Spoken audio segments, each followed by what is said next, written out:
Renungan Pagi Menjadi Putra dan Putri Allah oleh Ellen G. White, 30 Mei 2021. Mari kita berdoa. Bapa kami yang di sorga, Allah pencipta langit dan bumi, laut dan segala isinya, Allah yang maha besar, maha kuasa, sumber segalanya, yang kami sembah selalu melalui anak-Mu yang tunggal, Yesus Kristus. Terpujilah Yesus, anak Allah yang maha tinggi, yang adalah satu-satunya jalan dan kebenaran dan hidup bagi kami. Pada pagi hari ini kami bersyukur boleh bangun dan berbakti dan sebagaimana membaca dan mendengarkan nasihat firman-Mu. Kiranya ini menjadi pembaharuan bagi hidup kami. Beserta kami sepanjang perbaktian ini, kehendak-Mu yang jadi. Ampun kami akan dosa dan salah, karena kami berdoa hanya dalam nama anak Allah yang tunggal, Yesus Kristus yang adalah Tuhan dan Juru Selamat kami. Amin. Renungan hari ini akan dibacakan oleh Saudara Rio Ayorbaba. Silakan, Saudara Rio. Selamat pagi. Renungan pagi kita menjadi putra dan putri Allah, tanggal 30 Mei 2021, berjudul Kita Mengikuti Kristus dalam Upacara Kerendahan Hati. Ayat inti, jadi jikalau aku membasuh kakimu, aku yang adalah Tuhan dan gurumu, maka kamu pun wajib saling membasuh kakimu. Sebab aku telah memberikan suatu teladan kepada kamu, supaya kamu juga berbuat sama seperti yang telah kuperbuat kepadamu. Yohanes 13 ayat 14 dan 15. Ketika murid-murid memasuki ruangan atas, hati mereka penuh dengan perasaan sakit hati. Yudas mendesak mencari tempat di sebelah kiri Kristus, Yohanes di sebelah kanan. Kalau ada tempat tertinggi, Yudas bertekad mendapatnya, dan tempat itu diduga di dekat Kristus. Penyebab perselisihan yang lain telah timbul. Pada suatu pesta, biasanya seorang hamba harus mencuci kaki para tamu. Kendi, baskom, dan handuk sudah ada, tersedia untuk pembasuhan kaki. Tetapi tidak ada hamba yang hadir, dan murid-muridlah yang sebenarnya harus melakukannya. Yesus menunggu seketika lamanya untuk melihat apa yang akan mereka perbuat. Kemudian ia, guru ilahi, berdiri dari meja. Setelah mengesampingkan jubah luarnya yang dapat menghalangi gerakannya, diambilnya sebuah handuk dan diikatnya pinggangnya. Setelah itu ia menuang ke dalam sebuah bokor, lalu mulai membasuh kaki murid-muridnya. Demikianlah Kristus mengungkapkan kasih-Nya bagi murid-muridnya. Perayaan upacara ini ialah kegenapan dari perintah, jadi jikalau aku membasuh kakimu, aku yang adalah Tuhan dan gurumu, maka kamu pun wajib saling membasuh kakimu. Alangkah baiknya tempat ini untuk mendiamkan segala perbantahan, untuk mengampuni orang-orang yang telah melukai hati kita. Inilah waktunya jika seseorang mempunyai sesuatu terhadap saudaranya, untuk memperbaikinya, membereskan segala kesulitan. Biarlah terjadi pengampunan bersama. Janganlah dibawa api yang lain ke mezbah. Janganlah kiranya ada dendam dan kebencian pada orang-orang yang berhimpun di sekeliling meja perjamuan suci. Bila mana upacara ini dirayakan dengan benar, anak-anak Allah dibawa ke dalam perhubungan yang suci, menolong dan mendoakan satu sama lain. Terima kasih. Terima kasih atas penata layanan Saudara Rio. Tuhan Yesus memberkati. Selamat pagi, saudaraku dalam Tuhan. Roh Nubuat berkata dalam Counsels on Health halaman 415 paragraf 2 yang berbunyi, kerendahan hati adalah pelajaran yang sulit untuk dipelajari oleh orang yang telah jatuh. Orang yang telah jatuh artinya orang berdosa. Nah, kenapa orang berdosa sulit mempelajari kerendahan hati? Kerinduan Segala Zaman buku kedua halaman 288 paragraf 3 menyatakan, Kristus menghendaki agar murid-muridnya mengerti meskipun ia telah membasuh kaki mereka, hal ini sekali-kali tidak mengurangi kebesarannya. Inilah penyebabnya. Orang berdosa sulit merendahkan hati karena dianggap mengurangi kebesaran diri. Jika saudara baca beberapa paragraf sebelumnya, dikatakan, terjadilah juga pertengkaran di antara murid-murid Yesus. Siapakah yang dapat dianggap terbesar di antara mereka? Inilah yang terjadi di antara para murid saat mereka masuk ke ruangan tersebut. Dan oleh karena hal itu, meski baskom, air, dan handuk sudah tersedia, namun tidak ada satupun dari mereka yang mau membasuh kaki sesamanya. Mereka masuk ke dalam ruangan dengan perasaan sakit hati. Tidak heran, sulit untuk manusia berdosa untuk belajar kerendahan hati, dan tidak hanya itu. Roh Nubuat juga menjelaskan dalam buku Kerinduan Segala Zaman, buku kedua, halaman 288, masih dalam paragraf 3, yang menjelaskan, supaya umatnya tidak akan disesatkan oleh sifat mementingkan diri yang terdapat dalam hati jasmani dan yang bertambah kuat oleh melayani diri sendiri, Kristus sendiri memberikan teladan kerendahan hati. Ia tidak mau meninggalkan hal yang besar ini dalam tanggung jawab manusia. Ia memandangnya sangat penting sehingga ia sendiri, seorang yang sama dengan Allah, bertindak sebagai seorang hamba kepada murid-muridnya.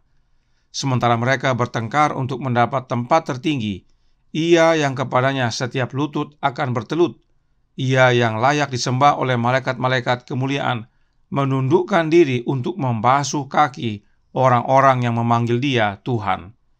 Ia membasuh kaki orang yang menyerahkan dia. Manusia yang berdosa tidak hanya sulit belajar kerendahan hati, tapi juga tidak mungkin menjadi teladan kerendahan hati. Itu karenanya Yesus sendiri harus memberikan teladan kerendahan hati kepada murid-muridnya dan kepada kita. Yesus yang seharusnya dilayani malah turun untuk melayani murid-muridnya. Bahkan Yesus melayani orang yang mengkhianati dia. Sungguh suatu teladan kerendahan hati. Perhatikan Roh Nubuat melanjutkan dalam Kerinduan Segala Zaman, buku kedua, halaman 289, paragraf pertama, yang berkata, dalam kehidupan dan pelajaran-pelajarannya, Kristus telah memberikan suatu teladan yang sempurna tentang pelayanan yang tidak mementingkan diri yang berasal dari Allah. Allah tidak hidup bagi dirinya sendiri. Oleh menciptakan dunia dan oleh memeliharakan segala perkara, ia senantiasa melayani orang-orang lain. Nah, siapakah Allah yang selalu melayani orang-orang lain ini? Yesus berkata dalam kalimat selanjutnya, masih dalam halaman yang sama dan paragraf yang sama, yang berkata, Bapamu yang di sorga yang menerbitkan matahari bagi orang yang jahat dan bagi orang yang baik, dan menurunkan hujan bagi orang benar dan orang yang tidak benar. Matius 5 ayat 45. Pelayanan yang ideal ini telah diamanatkan Allah kepada anaknya. Allah yang dimaksudkan adalah Allah Bapa, dan untuk menyatakan karakternya, Bapa mengamanatkan hal tersebut kepada anaknya. Jadi, karakter kerendahan hati dalam melayani orang lain adalah karakter Bapa, dan karakter Bapa tersebut dinyatakan oleh anaknya, Yesus Kristus. Dan oleh karena telah diamanatkan kepada Yesus, maka satu-satunya teladan untuk kehidupan yang rendah hati adalah Yesus Kristus. Dan Yesus yang sama masih membasuh kita. Roh Nubuat menyatakan dalam Kerinduan Segala Zaman, buku kedua, halaman 299, paragraf 2, yang berbunyi, ia yang membasuh kaki Yudas ingin membasuh setiap hati dari noda dosa. Yesuslah yang membasuh kaki Yudas, dan Yesus yang sama yang ingin membasuh hati kita dari noda dosa. Apakah hanya Yesus yang bisa bersihkan hati kita? Atau ada oknum lain? Masih dalam buku yang sama, Yohan White menuliskan, Kerinduan Segala Zaman, buku pertama, halaman 160, paragraf pertama, yang menjelaskan, tidak seorang pun dengan kuasa dirinya sendiri dapat membuang kuasa kejahatan yang telah menguasai hati itu. Hanya Kristus yang dapat membersihkan bait suci jiwa. Tetapi ia tidak mau masuk dengan paksa. Ia datang ke dalam hati bukan seperti ia datang ke dalam bait suci dahulu itu. Melainkan ia berkata, lihat, aku berdiri di muka pintu dan mengetuk. Jikalau ada orang yang mendengar suaraku dan membukakan pintu, aku akan masuk mendapatkannya. Wahyu 3 ayat 20. Yohan White sendiri tuliskan bahwa hanya Yesus yang dapat bersihkan hati kita, yaitu bait suci jiwa kita. Bagaimana caranya? Melalui kehadiran rohnya Kristus. Itu sebabnya Yesus mengetuk pintu hati kita. Jika kita buka pintu hati kita, Yesus akan masuk dan diam bersama-sama dengan kita dan hidup dalam hati kita. Mengapa hal ini penting kita pahami? Karena bukan hanya Yesus teladan kerendahan hati, tetapi bila kita mau menghidupkan kerendahan hati, kita perlu Yesus tinggal dalam hati kita. Bagaimana caranya? Testimonies for the Church volume 3 halaman 332 paragraf 1 berkata, "Tidak ada yang benar-benar bisa mengakui Kristus di hadapan dunia kecuali pikiran dan roh Kristus hidup dalam dia." Inilah caranya.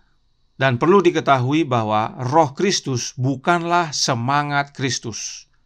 Alkitab dan Roh Nubuat tidak menyatakan demikian. Alkitab dan Roh Nubuat menjelaskan bahwa Roh Kristus itu adalah pribadinya Yesus itu sendiri, yang adalah hidupnya Yesus itu. Ini penting kita segarkan sebab pemahaman kita mempengaruhi kehidupan kerohanian kita. Apa bahayanya dengan menyatakan bahwa Roh Kristus hanyalah sekedar semangat Kristus? Apakah bahayanya dengan menyatakan Roh Kristus hanyalah sekedar semangat Kristus? Bahayanya adalah itu menuntun kepada pembenaran oleh perbuatan. Kenapa? Sebab kita nantinya menerima semangat itu untuk melakukan yang benar. Yang menjadi utama adalah perbuatan kita, dan untuk melakukannya kita diberi semangat. Ini tentunya tidak alkitabiah. Yang alkitabiah adalah Kristus tinggal dalam hati kita oleh iman, Efesus 3 ayat 17, yaitu melalui kehadiran rohnya dalam hati kita, Galatia 4 ayat 6, dan mengerjakan buah-buah kebenaran, Filipi 1 ayat 11, yang sama dengan buah-buah roh, Galatia 5 ayat 22 dan 23. Dan inilah makna dari perumpamaan Yesus dalam Yohanes pasal 15 tentang pokok anggur yang benar, yaitu agar kita tinggal dalam Yesus dan Yesus dalam kita. Inilah yang alkitabiah tentang Roh Kristus. Karenanya, Testimonies for the Church volume 4 halaman 331 paragraf 1 menyatakan, jika Roh Kristus tinggal dalam Anda akan mewakili Dia dalam kata-kata Anda, dalam tindakan Anda, dan bahkan dalam ekspresi wajah Anda. Percakapan Anda akan mengekspresikan kelembutan hati, bukan angkuh dan sombong. Anda tidak akan berusaha untuk meninggikan dan memuliakan diri. Kerendahan hati adalah anugerah Kristen yang tidak Anda kenal. Bisa lihat, saudaraku dalam Tuhan, Roh Kristus itu bukan semangat. Roh Kristus itu adalah pribadinya Yesus itu sendiri yang hidup dalam diri kita, dan oleh Roh Kristus tersebut terjadi perubahan dalam perkataan, tindakan, dan tampilan kita. Bahkan kerendahan hati menjadi bagian kita yang tidak kita kenal jika kita tidak memiliki Roh Kristus. Sebab memang sulit bagi orang berdosa untuk belajar kerendahan hati. Karenanya, saat hendak mengikuti upacara basuh kaki dan perjamuan suci, berdoa dan minta Roh Kristus, yang adalah pribadi dan hidupnya Yesus, agar berkuasa dalam hati kita oleh iman, sehingga saat kita mengikuti upacara yang Yesus teladankan, kerendahan hati menjadi bagian kita.